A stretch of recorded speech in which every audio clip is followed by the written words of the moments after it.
Planetary, issue number 15.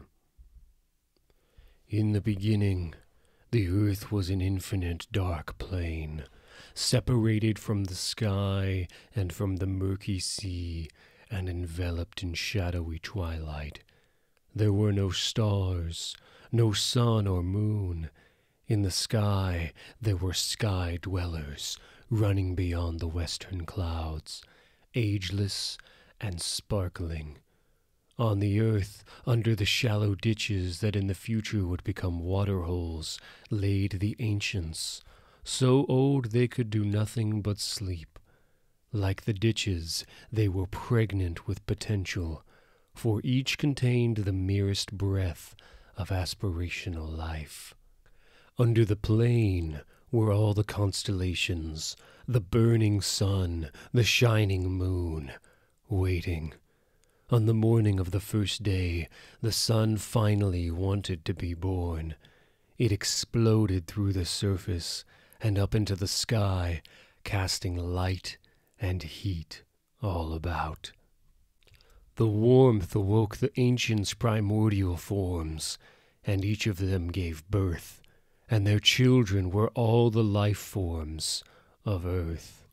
The ancients arose, saw their children play, and began to name things.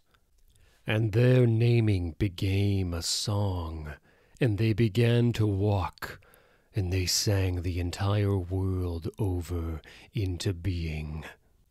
And then they had sung the planet.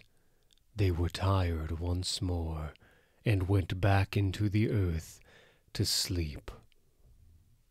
100-mile radius communications battlefield going into effect now. Location seems clear. No thermal anomalies. No high-end electromagnetic anomalies. Satellite camera surveillance defeated. All clear. Switching to vigilance circuit for teleport-based site incursion.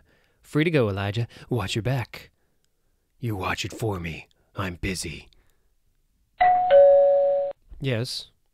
Larissa Chase. That's right. My name is Elijah Snow. I knew your husband. I own the Planetary Foundation. Can I come in?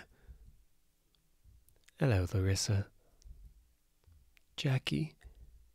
Ambrose didn't talk about the work often, but he talked about you a lot, and Chiquita came over sometimes. I'll be honest, I was bothered that you never contacted me after his death. I've had medical problems. They've kept me effectively out of touch for some years. I'm just now getting to grips with the state of the Foundation and righting old wrongs. I understand the Foundation is paying you compensation. Are you working also? We're doing okay. I'm working 3 days a week. Angie has some special needs. The Foundation helps out. You've all been good to us, really. Not good enough. There is no reason why the Foundation should countenance your experiencing the slightest discomfort if it can be at all avoided. As of 5 minutes ago, you are independently wealthy. I don't want any handouts. I couldn't care less. I promised myself I'd do this when you and Ambrose finally had children, but I wasn't here for that. Oops. Sorry. You're Angela? Uh-huh. What's your name? I'm Elijah. I knew your daddy. I don't know many people who knew my daddy. Well, now you know me. Let me tell you something about your daddy. Your mommy knows this, but not the way I do. Your daddy was a hero. Your daddy saved people's lives. Lots of them, including mine. And he didn't need a red cape to do it. He just had to be him. Righting old wrongs? Times like that, I really do know you're a century old, Elijah. Like you're a spring chicken. See? Who says spring chicken anymore? Shh. Hello, Mr. Wilder. This is Elijah Snow. Yes, just wanted to see how Planetary was helping you. Excellent. I'm very pleased for you. Yes, just a couple of things. Firstly, I'm really looking for a set of coordinates from you. And I want you to tell me all about Anna Hark. Hello, Mr. Snow. Hello, Axel. Time to stop playing their game. Yes, Miss Wagner and the lad explained. No hard feelings?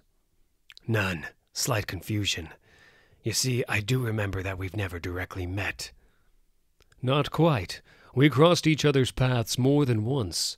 Fear Quay, Blazing Hawk Mountain, and, of course, the hidden city of Opakri. You knew I'd been there?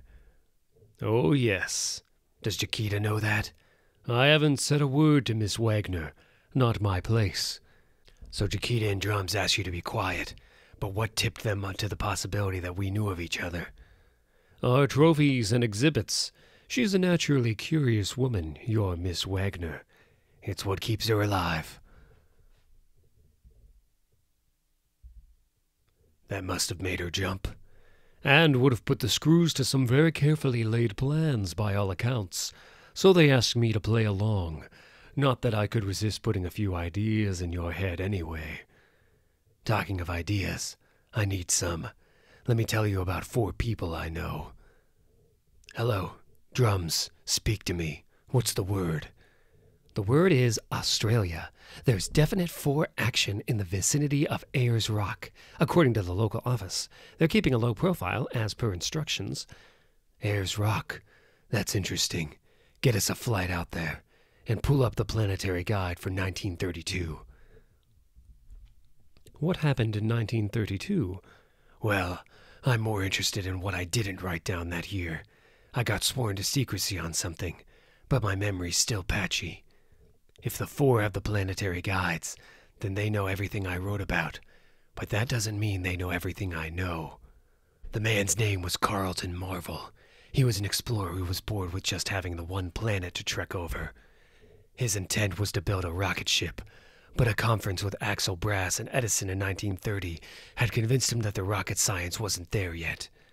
Brass was wrong, but anyway, Marvel was looking at alternate forms of interplanetary travel, and a session with some mad shaman or other had introduced him to the concept of the dream time, the place beyond this one where reality was initiated. It's got obvious similarities with the Bleed, with the infraspace established by British intelligence in the 50s, etc. It could even be the hub of multiversal structure. Maybe the whole multiverse was dreamed into being, and in accessing that dream space, you were at the center of all things. We knew of the Bleed in the 20s, from Sliding Albion's first incursion into our space. We could make these connections back then. Carlton Marvel wanted to find a way into the dream time. And it was established that there was a weak spot at Ayers Rock. Reality's thin there. Therefore, there's only one reason why the 4 would be at Ayers Rock. You can gate into the dream time at Ayers Rock. It's in the Planetary guide, for the year that Carlton Marvel went through. But I didn't write down everything that happened. If the 4 are doing what I think they're doing at Ayers Rock, it's time to remind them why they were afraid of me.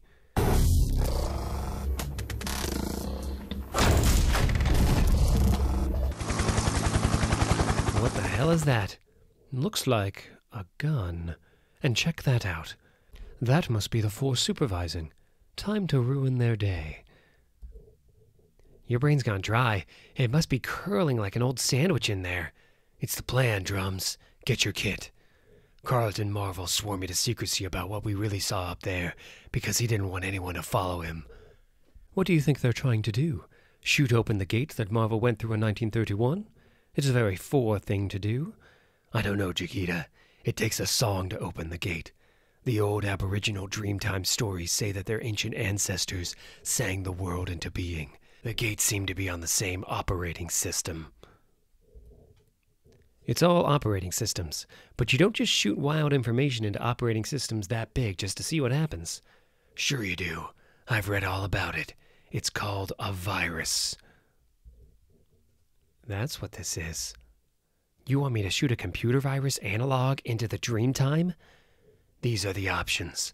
We let the 4 do whatever they're doing, and accept that we're going to allow monsters to gate into the dream time. And we know what happened when they found a way to get into the Bleed at will. Or we do what's necessary to stop that. What's it going to be? Okay. You've done your big bad daddy bit. We're all on the same page, Elijah. Good, because you've got the rotten job. You need to aim this outside. We're going to be inside their security cordon in a few minutes, Elijah. We need to fire the signal from Drum's computer directly at the site. That means using that outside the chopper. Which means, yes, Chiquita might get shot at by Force security. Hey, I never wanted a boring life. Everything is song out here. It's sacred law that each Aboriginal family is responsible for singing these creation songs for the rest of eternity, so that the world continues to exist. If the song is not passed down to the next generation, or if it is not sung, that aspect of the world that they're responsible for ceases to exist. Fascinating, really. Drop the undercarriage. Is this going to work? Carlton Marvel didn't want anyone following him because it was too damn dangerous. We barely got out with our lives, so I only published half the song in the guide, and that would have to be a component in whatever that gun's payload is. We're going to fire the other half into Ayers Rock at the same contact point. That's the virus. A virus is just a command the operator doesn't want, right? You've been listening to me. Don't expect me to admit it.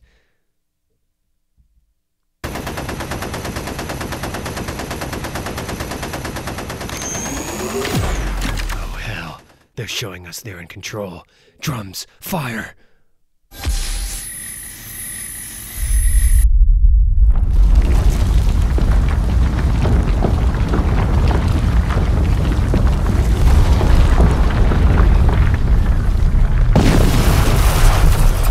Shut it off! Good morning, Dr. Dowling. From here, things will only get worse.